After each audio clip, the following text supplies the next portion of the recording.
People are afraid in Vancouver. You shouldn't have to walk down the street looking over your shoulder, but that's the way it is now. You just kind of get used to this being part of what it means to be a Vancouverite. This isn't normal, and this is actually something wrong, and that we should hold our political leaders accountable for presiding over something that is clearly not okay.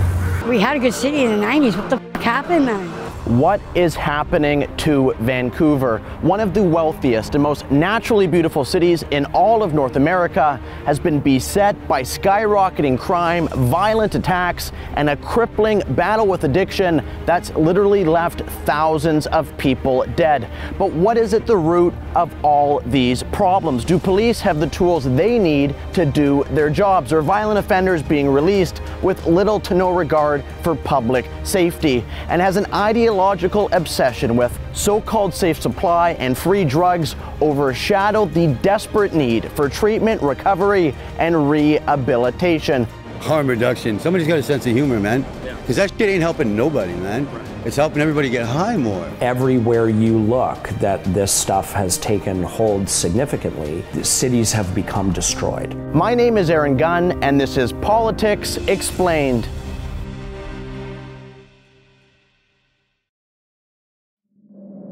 $174 more deaths lost to illicit drugs in BC. There was an altercation, an exchange of gunfire, and a man in his 40s was shot dead. Police say the man was walking shirtless in traffic while kicking cars before the woman and toddler were knocked over. Vancouver is dying. Crime is on the rise, violence is rampant, and residents don't feel safe in their own communities. A trend that's only been accelerating over the past few years. According to the Vancouver Police Department's Public Safety Indicator Report, when compared to average crime rates between 2017 and 2019, 2022 has seen robberies up 21%. Assaults against police officers are also up 21%, and violent assaults as a whole are up 36%. And these stats undoubtedly underestimate the problem, since in the first quarter of 2022, 40% of all non-emergency calls went unanswered. What was once contained to the downtown east side is now spreading into the rest of Vancouver, affecting businesses and residents across the city. I set out to see just how bad it has gotten and how the people who live and work here have been affected. I met first with the owner of an Italian restaurant in Vancouver to see the impact rising crime has had on his business. I started my business on the Drive back in 1998. We used to be able in summertime leave our doors and windows open during the night. Well, now you can't do that. I mean, we had panhandling, illegal vending, people trespassing in the doorways. I mean, it's really gotten out of hand. For example, they'll come in, they'll try to steal the tips right from the counter. They'll try to steal the cell phone. Like, you know, I had one of my employees, you know, just put the cell phone on the counter. The guy reached over like this and grabbed it. We had people like shooting up in the washroom, the defecating, urinating anywhere. The needles that you find all over the place. And that happens around here too? Oh, it happens everywhere. It happens all over the city now. I mean, it's insane. I caught a guy doing the graffiti, but I thought, like, do I confront him? Do I call the police? So I called the police. The police came, and this guy had a hatchet in his backpack. So, I mean, if I would have confronted him, who knows what would have happened. And Frederico isn't alone in feeling this way.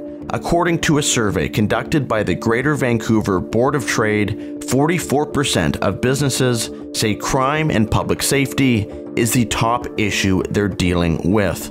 The problem has gotten so bad that businesses are taking extreme measures to prevent theft, or leaving certain areas altogether. But widespread lawlessness is impacting more than just businesses. The residents of Vancouver are living under threat of a new and terrifying trend of random assaults and stranger attacks. Delivery service employees stabbed. A woman casually walking down the street struck in the head with a hammer. racially motivated assaults, and even a woman who was literally set on fire. And these are only a few of the many stranger attacks that occurred on the streets of Vancouver this year alone. It's gotten so bad that according to the Vancouver Police Department, unprovoked attacks on strangers have jumped 35% since 2019. I met with a leading crime analyst for the Vancouver Police Department, Erzu Zarabian, who explained to me just how stranger attacks have spread across the city. What used to be normal in the downtown east side, which I'm not saying is right, but what used to be normal and people would just walk by, has now transferred in Kitsilano and downtown, in Mount Pleasant area. There's 4 random attacks a day is what's been reported. And your likelihood of being a victim of a random assault is 1 in 4. Wow. If you are a Vancouver resident. And again, that's reported crime. It's become the norm that if someone looks at you the wrong way, you shouldn't look back or you shouldn't say something back because you don't know what may happen. That was a story that I remember hearing as a kid about certain cities in the United States. I never thought that would happen in Vancouver. But evidently, it has. Morella Gibbo is the mother of a woman in her 30s who was the victim of a random violent assault in Kitsilano. I met with Morella to get her daughter's account of exactly what happened. It's 2:30 in the morning, I get a phone call, and she's like in shock. And she's like, I just got mugged, and I think they broke my nose. I think they broke my nose. They punched my face. Oh my God, what am I going to do? She's walking down a very quiet, residential, upper class, upper scale neighborhood, and these 2 guys pass her, and then they double back and they have like scarves. So they're masked their face, right?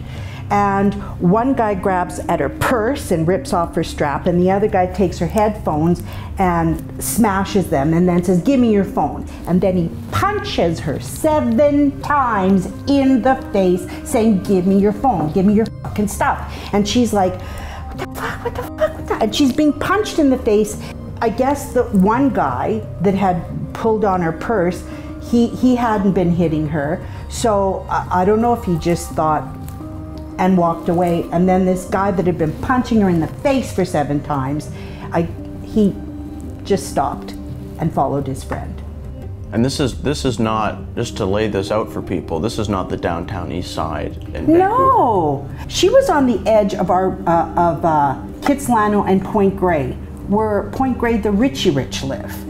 These types of attacks are becoming so common that grassroots movements are popping up across the city to address the issue of public safety in Vancouver. One of those groups, Save Our City, was founded by lifelong Vancouver resident Dallas Brody. Things have definitely gotten worse. I would say I've seen the most dramatic decline in the situation in Vancouver in the last 2.5 years. Downtown Vancouver, the days of me wanting to go down there and spend time just strolling the streets, no way. It's spreading, and like I've had things stolen right off my front porch here, even off my back porch, and everybody in this neighborhood has had their windows smashed. I've had my car window smashed and things taken from my car, and you know, that was not this neighborhood before. So how can this be happening in a city as wealthy as Vancouver? How has public safety deteriorated so rapidly, and when did it all begin? I met with retired police officer Curtis Robinson, who served with the VPD throughout the 1990s up until 2009, to find out how public safety has changed over the past few decades. There's no comparison between my experience as a police officer in Vancouver on Hastings Street, the downtown east side, to what it resembles today. It's like you're in 2 different cities. It's that dramatic. It's absolutely, completely different. You didn't see any of the behavior you see. There was no such thing as stranger attacks. There was no such thing as robbing somebody with a needle. There were consequences for your behavior. Now it's a free-for-all. You can do whatever you want, and there's a reason for that. It probably started to change somewhere in the mid-90s, to where the approach at that time, instead of being very, very visible on the street and engaging the community on a daily basis. The focus in the mid-90s started to change when a certain commanding officer decided that perhaps it might be a nice idea to broker a friendship with the people, the residents of the downtown east side. And that's when it started to erode. They didn't want to be friends with us. And it wasn't our job to be friends with these people. It was our job to control behavior and maintain the peace. So once the line started to be moved, instantly they took advantage of that. So instead of, this is not really allowed down here now, like for example, fixing in a doorway or fixing at bus stops in the morning where people are afraid, now you started to see people do that because they knew that the rules had changed. So this was a gradual erosion. Decreasing the police presence in the downtown east side has only continued since the 90s, allowing lawlessness in the neighborhood to grow to the level it's at today.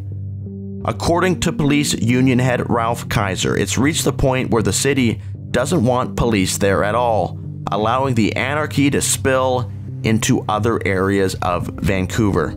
A lot of the stuff and a lot of the crime that's perpetuated in the downtown east side generally stayed within the downtown east side. That's not the case anymore. We have random stranger assaults and attacks across the city now, and it is really concerning. You join this job because you're joining, you want to help people and whatnot, and you're literally in a position working in that neighborhood. Like, who are you helping? No one wants your help. The city doesn't want you to help anyone. You know, you're literally just sitting and wait until something really bad happens to then go deal with it, right? But there's no proactive policing at all. Particularly in the last little while under the current mayor and some of the council. Gradually what happened is special interest groups and others started to press the city mayor and council about what they felt were oversteps by the police. Things like, for example, stopping and talking to somebody on the street. But now this is discouraged because the mayor's decided that this is infringement upon a person's rights. Are the police who are serving now finding it difficult to do their job properly? Absolutely. I run into some of the police officers still serving, and they say it's terrible right now. They're not allowed to do anything. It's not the proactive police, it's we can't do police. And the thing too now is it's really hard to hire good police officers now. Not too many people want to do this job anymore. You're on the news every day. You have to be afraid of everything you do. You don't have any support from the mayor or some council members. And now you can't do anything about the things you joined up to do. The restrictions placed on basic police functions by Vancouver Mayor Kennedy Stewart has undoubtedly caused Vancouver's crime problem to get worse. An issue he seems to be either completely oblivious to or simply just doesn't care. How many times has our mayor in the last few months gone on air to say, we live in the safest city, we are very safe. Nothing to see here, folks. How does it help to have our mayor and councillors saying, oh yeah, no, everything's fine. Do not believe your eyes, do not believe your ears. Everything is fine. It's not.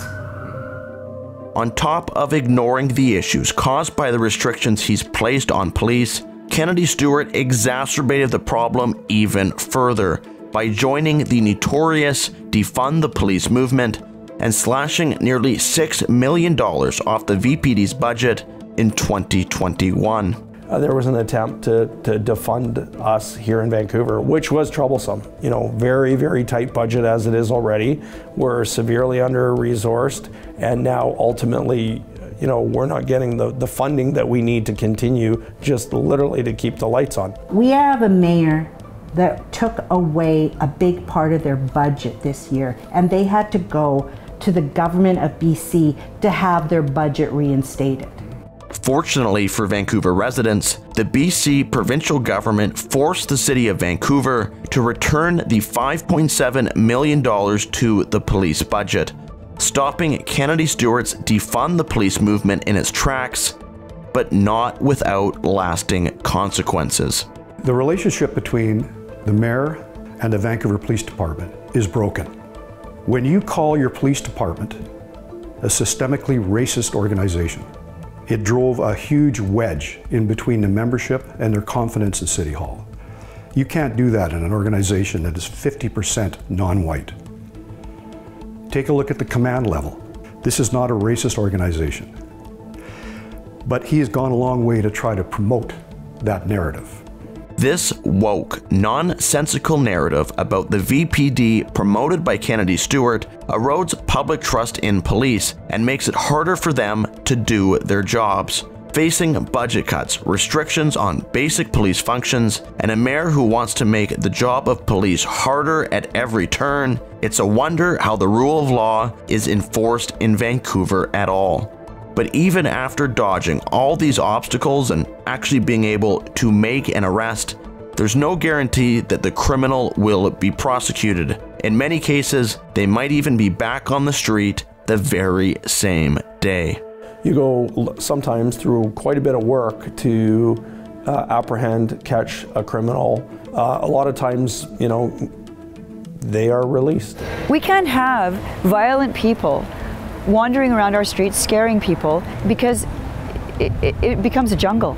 It's not uncommon for an offender to be arrested in the morning, let's say in the early hours of the morning, and within that same 24-hour period be rearrested. So you can actually be arrested twice within the same 24-hour period. You could, and it's not that's not unheard of. That has happened. I've seen it personally in my career, yes. The police, their hands are handcuffed because they can only do so much. I'll give you an example.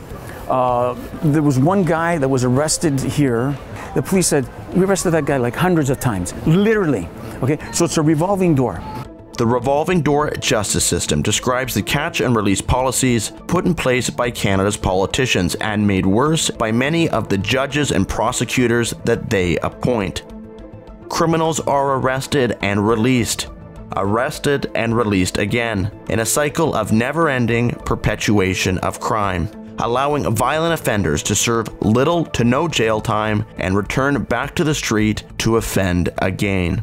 This leads to a small number of prolific offenders who commit the vast majority of crime in Canada. For example, in Vancouver, just 40 people have been responsible for over 6,300 incidents. Really, it is a revolving door. And it doesn't send a message to anybody except that you're going to get a slap on the wrist and go back out and do it again. These people now understand that they're allowed to do just about anything. And there is absolutely no deterrent to change your lifestyle. Far from there being a deterrent, once released, these criminals are allowed to return to their life of crime and dodge any further accountability by hiding in highly populated, lawless areas that this city has allowed to exist without supervision. These areas are called tent cities. For 2 years, a tent city in Oppenheimer Park was allowed to exist, attracting hundreds of people, including violent criminals, like the so-called mayor of Oppenheimer Park, who is charged with the murder of a 78-year-old woman. In June of 2020, after the Oppenheimer Park tent city was shut down, the people living there moved to Strathcona Park and set up a new tent city. In the first 7 months of that year, calls to the VPD about weapons in the Strathcona area jumped by 50%. Calls about threatening behavior rose by 14%, and break-ins in the area increased by 68%. There are criminals that are drawn to those areas because there's, like I say, it's like a state of lawlessness, and they're able to come and go as they please, no rules. You know, we had a murderer that was living in Strathcona. There was a criminal element embedded in there. There was a group, for example, that did a home invasion and murdered a woman. There was all kinds of weapons found in there in Tent City. These weapons were used to terrify the Strathcona neighborhood. Katie Lewis, the vice president of the Strathcona Residents Association, an outspoken critic of the Strathcona tent city, was brutally attacked on her front steps after walking by the park. She was struck in the head with a metal pipe several times until she lost consciousness. the Strathcona Tent City was finally removed by order of the Vancouver Park Board in April of 2021. But the drama of tent cities in Vancouver was far from over. If you enable a certain behavior, you're going to get more of it. I mean, just take for example, on July 1st, they said they weren't going to clean up any tents or any things on the streets of downtown East Side. With less than 24 hours, you had Tent City now. On the street, it's not a park anymore. A new tent city sprung up right on the street of the downtown East Side. This happened right after the city announced a dramatic policy shift. The city stopped doing what was called street sweeps, and that's the city engineering crews that would go down daily and literally sweep and clean the 100 East Hastings. You know, there's certain groups within the city that didn't like the idea of the police or the city being there and cleaning the street, and you know, that's their home. We shouldn't be, you know, entering their homes, taking their homes, their property, etc., etc. So okay, the city's decided we're not going to do this, and no sooner than that day came, then again the tents started creeping up and popping up. The tent city on the streets of the downtown East Side was a shock to local residents. The area, which was already unsafe, was now harboring dangerous criminals in plain sight. The impact of the tent city was felt immediately. The downtown East Side, the 100 East Hastings, it's not a safe place. There are residents that live in those buildings in and amongst that tent city, and they don't feel safe. They can't come and go as they please. You know, there's a gentleman that lives down there, he's disabled, he's in a wheelchair, and like he's trying to maneuver through all these tents and all the stuff that's laying around, and someone took offense to him trying to get through there and stabbed him in the back, right? Like this is, it's unbelievable, right? The tents allowed criminals to hide weapons right along the street. After receiving information that guns and drugs were being stored inside a tent, the VPD responded and found 2 firearms, including a loaded shotgun, in one of the tents. You can only imagine what else was lingering nearby.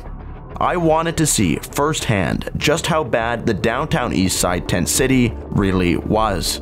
So, accompanied by 2 police officers, I headed down there. What I saw was truly shocking.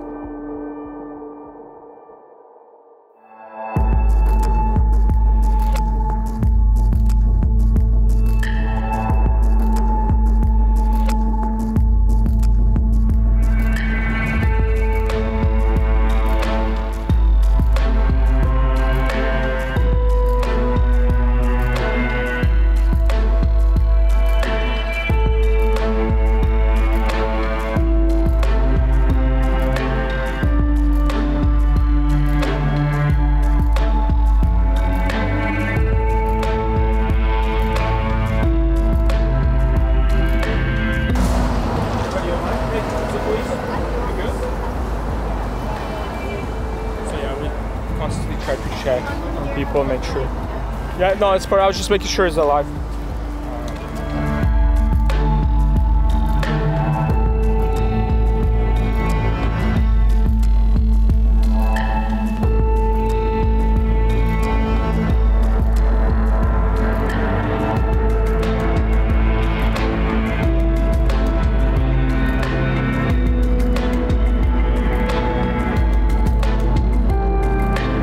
Can it be dangerous down here? It's very dangerous down here. After 7 o'clock, I don't usually suggest anybody coming out and doing things because you never know what happens, right? I'm more concerned about the seniors coming down here and the kids. I've seen a lot of people get hurt down here, and it's sad.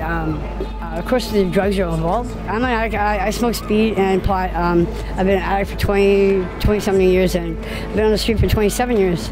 And it's been hard. I've seen a lot of deaths. I've seen a lot of murders. Has it been getting worse, do you think? It's getting worse. This is the worst I've ever seen this in my whole life I've been down here. It's the worst of the worst. People are going missing every day. I lost a lot of friends, over 100 people. I just lost a friend 2 days ago. So do you think the drugs aren't the main problem, or addiction's not the... Drugs aren't the main problem. It's like, I bet you have a cup of coffee every morning. And do you notice, I mean, are there a lot of issues with addiction and stuff around here, or what do you think? There's a lot of issues with addiction. The main like finance for the economies are addictions. Big tobacco companies, oil, everything. It's all addictions.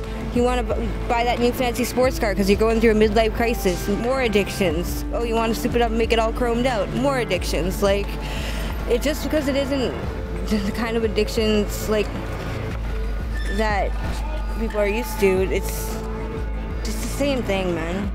Yeah, it was a pretty heavy case of denial there. Oh yeah. Marshall Smith, the Chief of Staff for the Alberta Minister of Mental Health and Addiction, knows the downtown east side of Vancouver all too well. For 5 years, he lived there, homeless and drug addicted. I spent about 10 years as a correctional officer for the BC Corrections Branch, a career which I really enjoyed, and progressed through that and wound up working in the Gordon Campbell administration as Chief of Staff in the Minister's Office for the Olympic bid for British Columbia.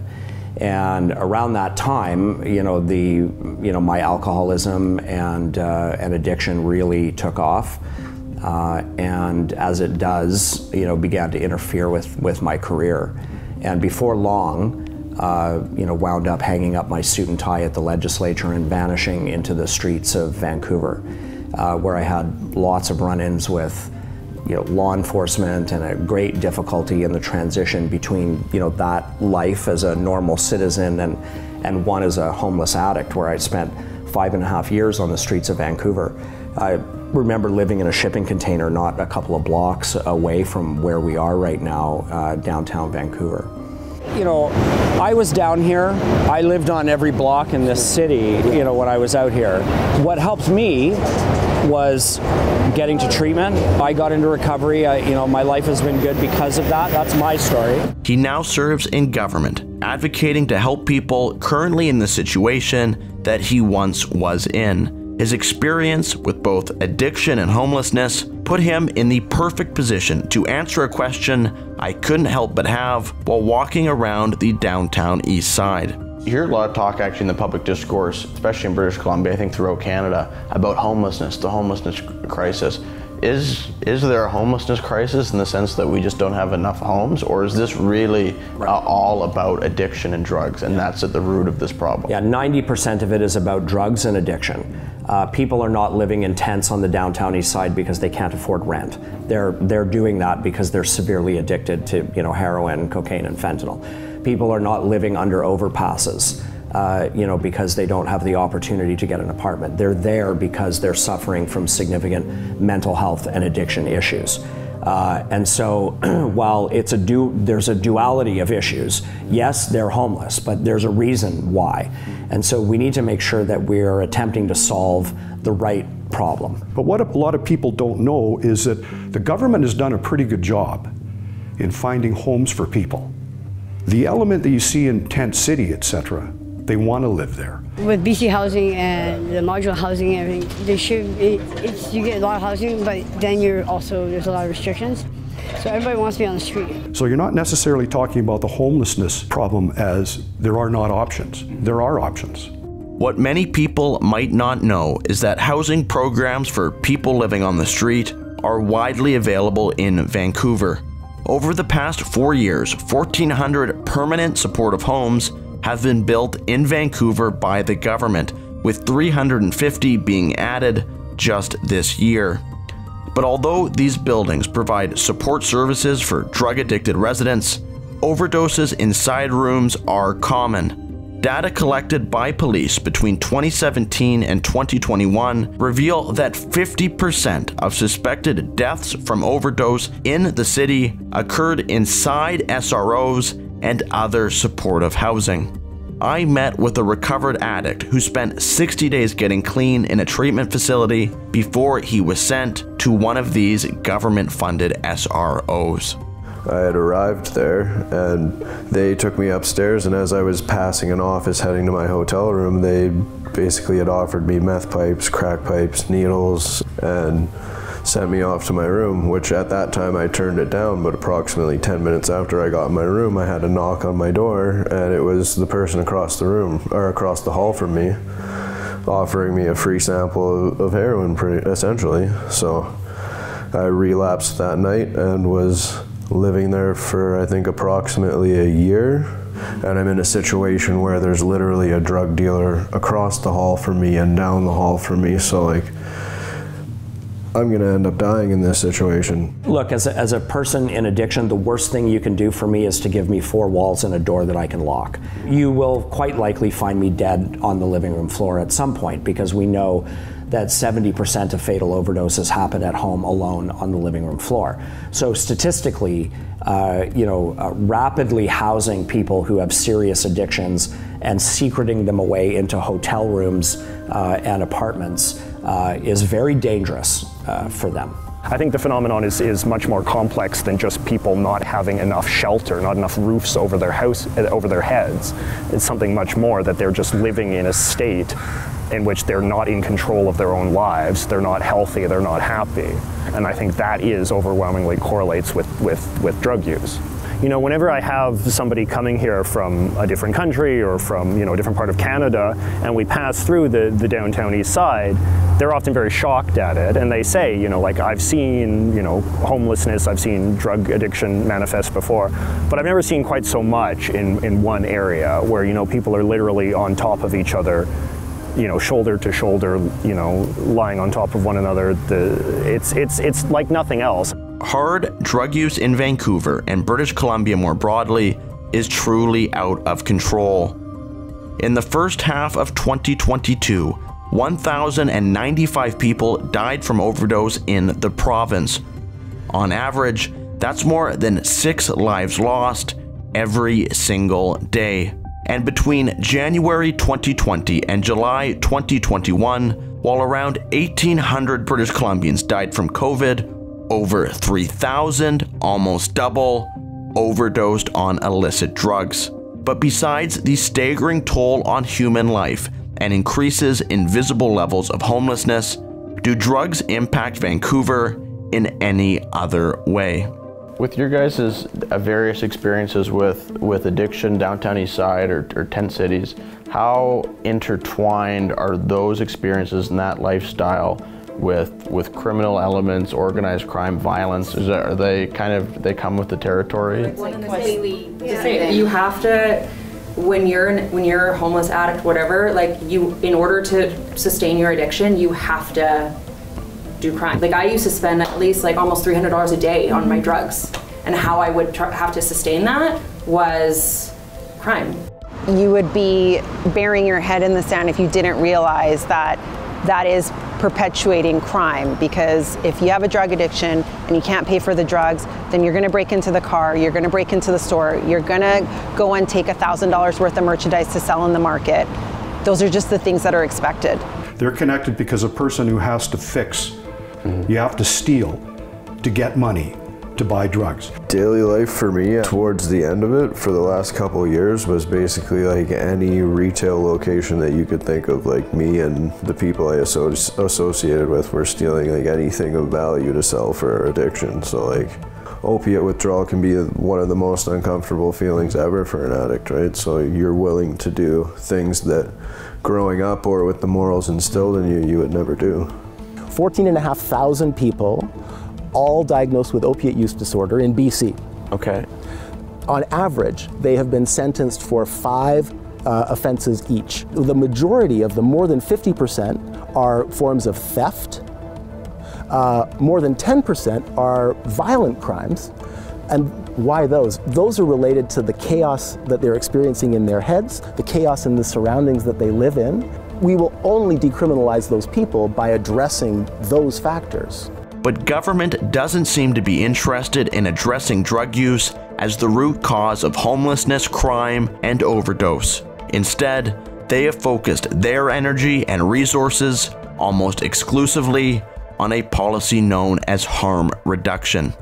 In 2001, the City Council of Vancouver took the first step in this direction with a strategy document called A Framework for Action, a 4-pillar approach to drug problems in Vancouver.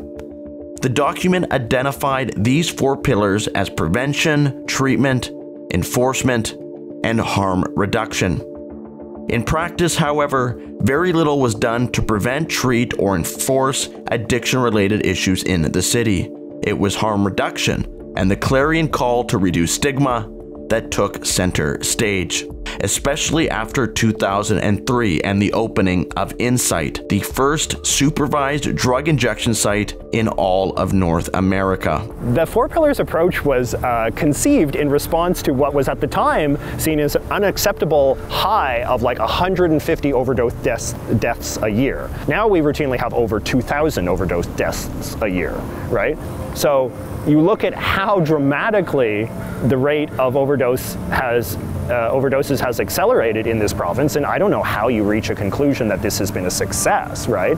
The problem though is that now it is so bound up in this kind of like cultural, philosophical, ideological sort of miasma that, you know, you can't really judge it in a utilitarian way, right? And so at best, you just kind of have to keep doubling down on the same ideological conclusions, which is just, you know, less stigma, more drugs, basically. Instead of acknowledging the obvious failings of this program, both the province of BC and the city of Vancouver have been doubling down, placing a particular emphasis on enacting policies that, in their view, would reduce stigma toward those addicted to drugs. But is reducing stigma toward an outcome that we'd like as a society to limit or avoid really a good idea? And how does it match up with other public health campaigns literally being undertaken at the exact same time? This idea that the biggest problem we face is stigmatization is, I think, just such a backwards way of conceptualizing it, right? Like, you want to stigmatize behavior that is destructive to the mind and the body. Drinking and driving is a great example. That has, you talk to people of sort of the older generation and they say, like, you know, when they were growing up, drinking and driving was seen as somewhat comical or no big deal. But our generation has been, you know, I think rightfully sort of subject to a very intense campaign of basically like stigmatization propaganda telling you that drinking and driving is in fact very bad and wicked and dangerous and terrible, and that you should feel bad if you do it, and you should talk your friends out of doing it. Since I graduated from high school, they've spent 30 years trying to get kids not to get hooked on cigarettes, only to turn around and say, but we're okay with heavy drugs.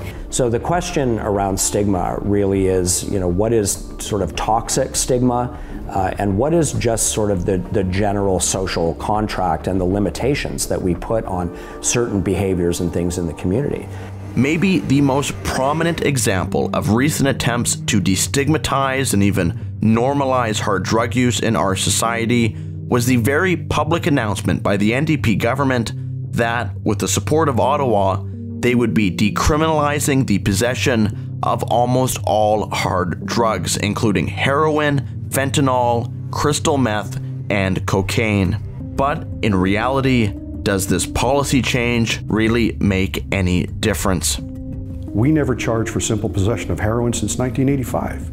This seems like a classic example of something that is being done for 100% ideological reasons. It's being done for absolutely zero practical purpose. We are so deep down this ideological rabbit hole that the only problem is stigmatization, that even just like symbolically not enforcing laws that we're already not enforcing is somehow seen as some sort of victory. You know, we were already not putting people in prison, we were already not arresting people for possession, but there was this kind of idea that somehow the fact that that was even theoretically possible was contributing in some way to the problem.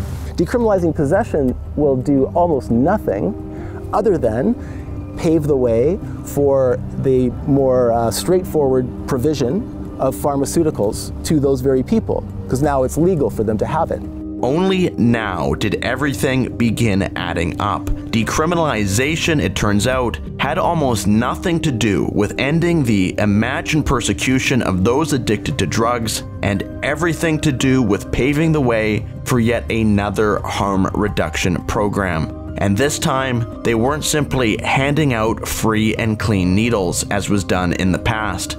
This time, they were handing out free drugs to anyone who wanted them, including in vending machines. It seems so kind of difficult to wrap my mind around about how the Vancouver political establishment could reach the conclusion that, no, actually we just need more of what we've been doing for the last 20 years? Well, Vancouver is definitely leading the way in the sense of trying interventions that have very little to no evidence base, that have not been tried elsewhere, essentially as a human experiment on thousands of people. And I actually think that's particularly inhumane and not progressive. This idea that you're going to basically treat people's lives as a lab, like a rat, you know, as like rats in a lab experiment. I always try and put it in the context of my own children.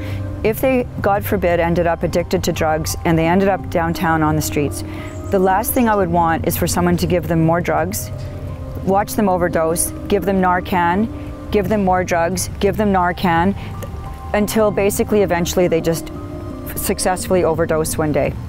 The policy of handing out free drugs is what's known as safe supply. The thinking being to give hard drugs like heroin to addicts so that they don't purchase the same drugs from illegal markets, which might be cut with a more dangerous substance like fentanyl. This is meant to reduce the number of overdoses in Vancouver. But has this worked? Is so-called safe supply actually safe?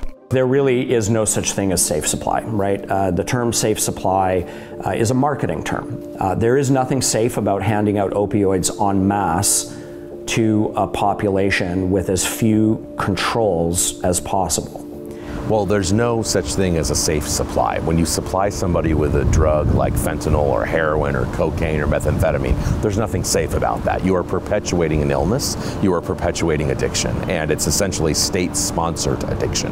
The proposal to provide people who are homeless and unemployed with schizophrenia free methamphetamine and opioids. What do you think that might do for their psychosis? The idea of safe supply is meant to replace an individual's addiction to more dangerous street drugs with those supplied by the government. But in practice, is this how it actually works?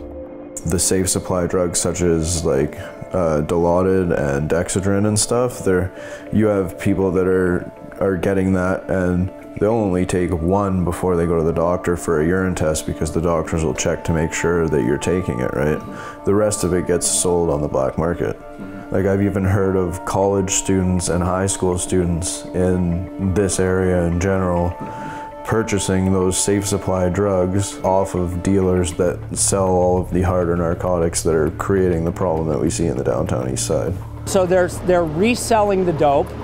The dealers who are paying, you know, $1 a pill are taking those to other jurisdictions around the city and selling them for $20 a pill. Well, in Surrey right now, they're $5 a pill all day, even upwards of 7 and 10. It depends on the ebb and flow of the demand. You go to Edmonton, they're $20, $30. In New Brunswick and Newfoundland, upwards of $40. Northern Saskatchewan, $40. If all safe supply does is literally fund the drug habit for people struggling with addiction, how can the government possibly think this is the compassionate solution? The proponents of this, the quote-unquote left or whatever you want to call them, seem to have taken in their minds like the compassionate high ground. Yeah.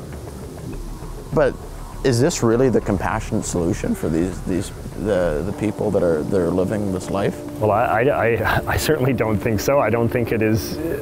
I don't think that when you look at somebody who is like living in a kind of state of like living death, a kind of like zombie-like sort of state, I don't think it is compassionate to kind of look at that person and say that's as good as you'll ever have. We as a society have no aspiration for you that is better than that, because we have an ideology, a condescending ideology, that says that is basically your lot in life. You cannot change it because you have no agency. Nothing about drug addiction relates to choice. And in fact, nothing about drug addiction is even inherently bad. So it's just, I don't know, it's like what the old saying says, it's something so dumb that only an intellectual could believe it, right?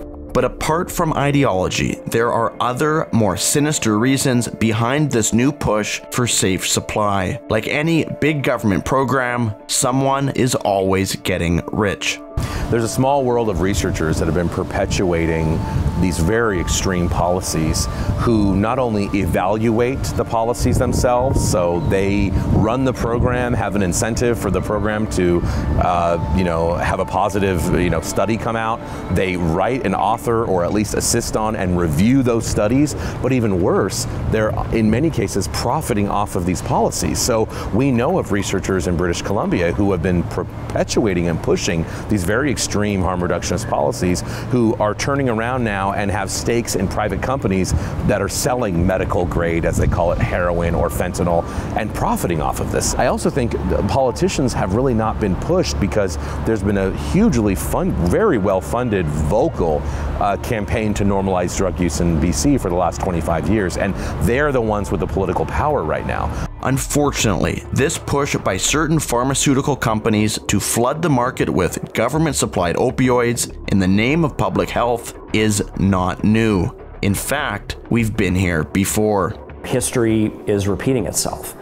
We got into this mess, with the OxyContin crisis, when the manufacturers of that drug widely distributed those pharmaceuticals in the community, and we're here because of that. A legal regulated market of opioids was not safe.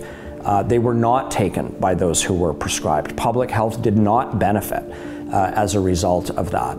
And so if you fast forward to today and you look at what is being said about safe supply, advocates for this policy are saying the same thing, that a legal regulated supply of drugs would be safe, that public health would benefit, that they'd only be taken as directed, and that you should get over it, because opioids are a good thing.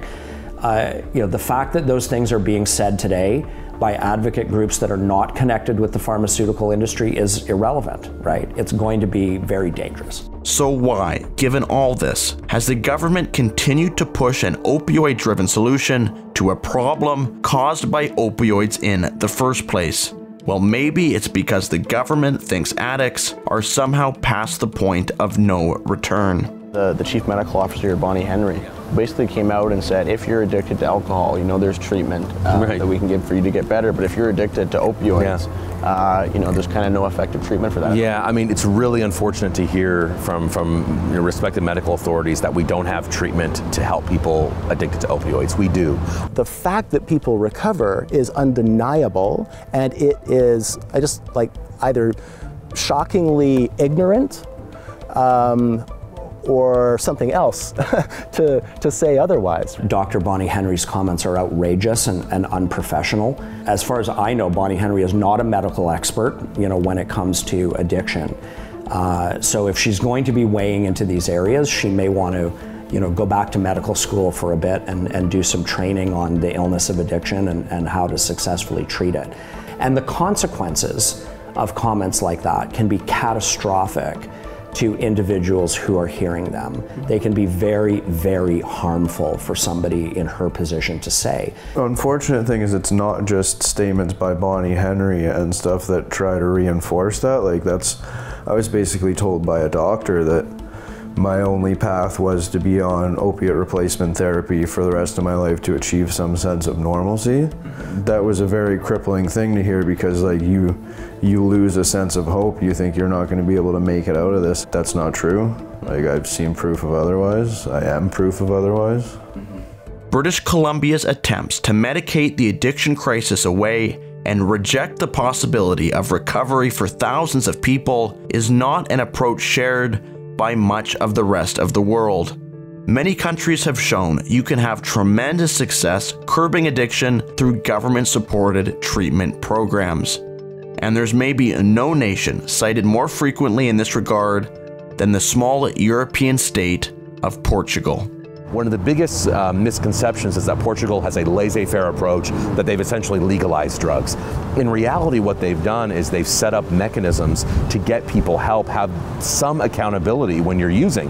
When you're using a small amount of drugs in Portugal, you're not just given a nod and told to go on your way. You actually are brought into a 3 to 5 person panel that assesses your drug use and figures out if you need to go to treatment, if it's more of a warning, if it's more, and they they kind of examine the individual cases. That's very different than what BC is proposing to do by decriminalizing all drugs. Portugal is really a very conservative society with a really aggressive policy of intervention.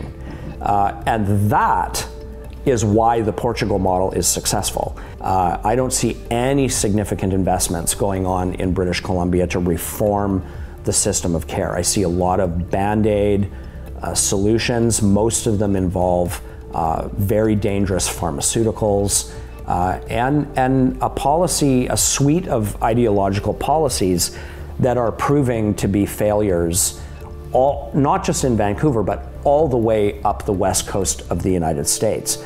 Although the BC government seems uninterested in adopting successful models for treatment and rehabilitation from elsewhere in the world, this hasn't stopped nonprofits and societies from stepping up to fill the void. I met with the founder of the Last Door Recovery Society to discuss how his organization has helped men recover from addiction, including opioid addiction, for over 35 years. So we look at it, we don't see people as crazy, but we do see them as being restored to sanity. And to see the families come back together and to see love and gratitude and community and see guys with their kids, it's gold, you know. That's why I did it in the first place. And it's a lot easier than people think. It doesn't take that long, you know, within, you know, weeks you feel better and you can eat and sleep and some normal. And you get a bit of clean time and people come back to sanity, you know, they get that clarity. A lot of programs you go in and people are literally, they're medicated the entire time they're there. And they look at those drugs like, you know, like it's medication. No, it's drugs. You're giving painkillers to somebody that isn't in pain. What do you think is going to happen, you know, like that? I compare harm reduction to this. Let's do a drunk driving program, and if we're going to do proper harm reduction, we have to teach people to drive drunk. Does that sound insane? That's insane. The Last Door Recovery Society has a different approach than safe supply and harm reduction, and that is to foster a community to support and help those addicted to drugs to achieve complete and lasting abstinence from substance abuse and remission of their disease. Now they're saying, well, abstinence puts you in danger of overdose. Using puts you in danger of overdose, you know?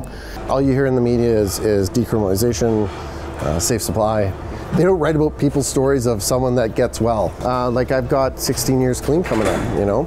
I have my own story, right? So when people say like recovery doesn't work, when politicians say it, when doctors say it, people in the media say it, you know, it's unattainable, it's a lie.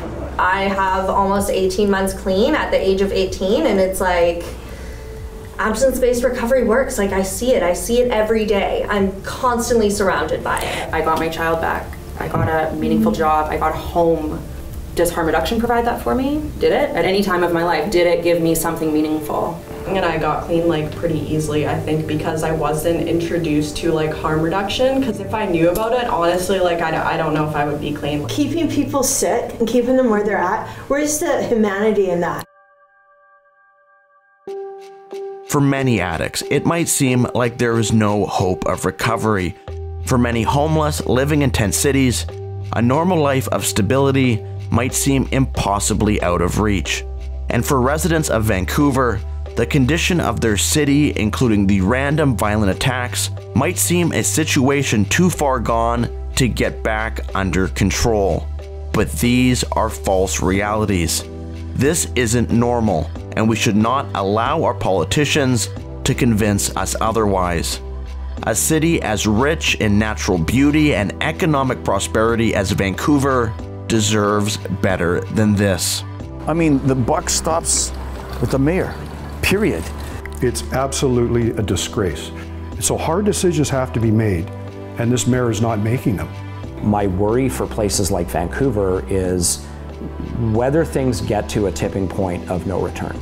I often wonder how bad things are going to need to get in order for the general public, the voting public, to wake up and start demanding that political leaders actually take some substantive steps to fixing this. In 2001, you had said like, there's going to be crack pipe vending machines. You know, people would have thought you were some sort of like completely insane, paranoid right-wing crackpot. So I think that if there's one thing we've kind of learned from Vancouver's approach to dealing with drugs, it's that, you know, there is no such thing as a scenario that's too wild to contemplate. My name is Gunn, and this has been Politics Explained.